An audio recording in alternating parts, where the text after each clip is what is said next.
Hello dear students. इस video में बच्चों हम एक गाय की कहानी पढ़ेंगे जिसकी नाक बहुत ही ज़्यादा ब्लंट थी। ब्लंट यानी कि जो शार्प नहीं होता है, जो नुकीला नहीं होता है, उसको हम ब्लंट बोलते हैं।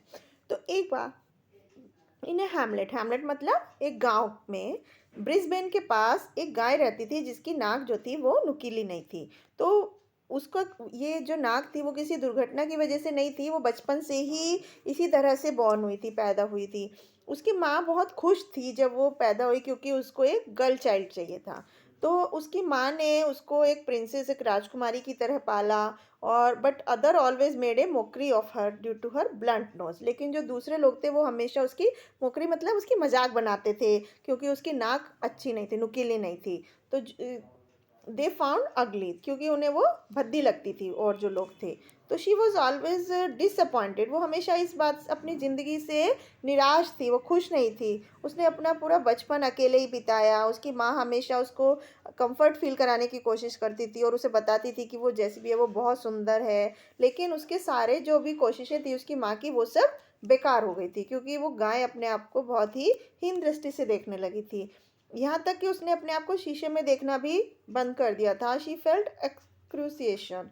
वो बहुत ही ज़्यादा परेशान हो गई थी। उसने अपनी लाइफ को ख़त्म करने का सोचा। उस जब वो बड़ी हो गई तो वो बहुत ही उत्सुकता से, बहुत ही बेचैनी से अपने किसी दोस्त का इंतजार करती थी, लेकिन कोई उसका दोस्त नहीं बना जो उसकी तारीफ करता। एक दिन वो बहुत ज़्यादा निराश हो गई अपनी ज़िंदगी से और उसने अपनी ज़िंदगी ख़त्म करने के बारे में सोचा। तो इसलिए वो बहुत तरीके सोचे उसने अपने आप को ख़त्म करने के बारे में। लेकिन लास्ट में उसने सोचा कि drowning her self in the near by river. Drowning मतलब पानी में डूब के सफोकेशन की वजह से मर जाना। उसने सोचा कि जो पास में नदी है उसमें अपने आप को डुबा के मार देना ही उसके लिए सबसे अच्छा तरीका है। इससे पहले कि वो जहाँ पे नदी के लिए अपने घर को छोड़ती, वो अपने घर झोपड़ी के चारों तरफ उसने चक्कर लगाया। अपने बाण यानी कि बाड़े को बोलते हैं जहाँ पे खेती से संबंधित सामान रखा जाता है, उसकी तारीफ की अपने मन में। अपने जो उसका बिस्तर था आरामदायक, और अपने जो भी उसको उसकी माँ ने तोहफे दिए थे उन सबको देखा। और फाइनली और अंत में उसने क्या किया, अपनी माँ के गले लगी, उनको प्यार किया और उसने हल्की फुल्की अपनी माँ से बातचीत की, बिना उनको इस बात का जरा भी इशारा नहीं किया कि वो उसकी मन में क्या चल रहा है, वो अपने आप को ख़त्म करने जाने वाली है। तो जब वो नदी के पास पहुंची तो वो थोड़ी देर के लिए नदी के किनारे पर बैठ गई। She was pensive about her past. वो अपने पिछले जीवन के बारे में सोच सोच कर बहुत ही परेशान थी और उसको बहुत ही बुरा लग रहा था। और वो उसने कुछ अच्छे जो उसके पल थे उनको भी, उसके बारे में भी सोचा। कुछ देर सोचने के बाद उसकी आँखें जो थी वो नदी के पानी में अपनी परछाई को देखने लगी। वो अपनी जो उसकी नाक थी, ब्लंट नाक थी, उसको देखने लगी। सो वो एकदम से खड़ी हो गई उसी क्षण और उसने अपने आप को पानी की तरफ चलना शुरू कर दिया नदी में डूबने के लिए। तो एक कौवा था वो जो कि पास ही में उड़ रहा था। उसने उस गाय को देखा और उसने उसको चेतावनी दी और बोला कि तुम आगे मत बढ़ो नहीं तो पानी में डूब जाओगी। उसने उसको बताया कि वो डूबना, अपने आप को डुबाना ही चाहती है पानी में। ऑन बिगिन इंक्वायर्ड बाय क्रो। लेकिन कौवे ने उसके बारे में पूछताछ करनी शुरू कर दी और उसने उसको अपनी इसके पीछे की पूरी कहानी बताई।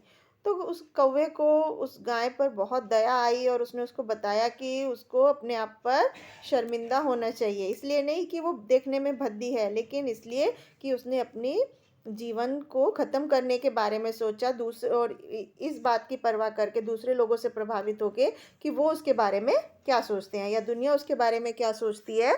इसको ध्यान दे के उसने अपने आप को ख़त्म करने के बारे में सोचा।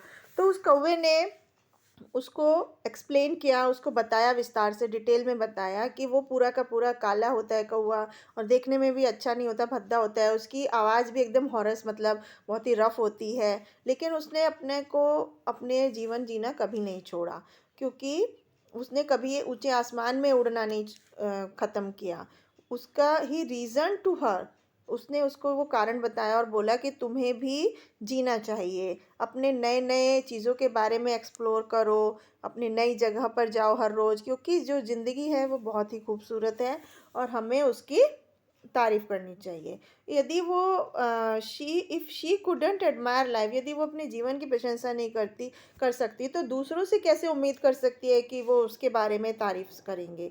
तो इस तरह से it turned out to be the eye opening incident for her. तो इस घटना से उसका जो जीवन था, वो उसकी आँखें खुल गई गाय की, और उसने अपने पूरे दिल से उसका शुक्रिया अदा किया, और वो वापस खुशी-खुशी अपने घर चली गई, और फीलिंग बीइंग रीइन्कार्नेटेड मतलब उसका पुनर्जन्म जैसे हो गया, इस तरह से वो सोचने लगी।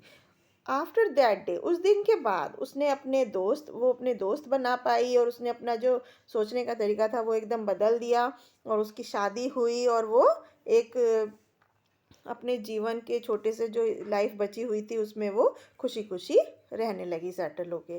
तो इस तरह से बच्चों, इस कहानी से हमें शिक्षा मिलती है कि हमें अपने जीवन में कभी निराश नहीं होना चाहिए, और दूसरे क्या सोचेंगे इस बात को सोच के हमें अपने आप पर, अपने साथ कुछ गलत नहीं करना चाहिए, हमें जीवन जीना नहीं छोड़ देना चाहिए। तो ये था बच्चों इस कहानी में काऊ के बारे में, कि ब्लंट नोज़ के साथ वो किस तरह से फ़ील करती है, और लास्ट में कौवा उसको किस तरह से उसका माइंडसेट चेंज करता है। आई होप आपको समझ में आया होगा। Thank you.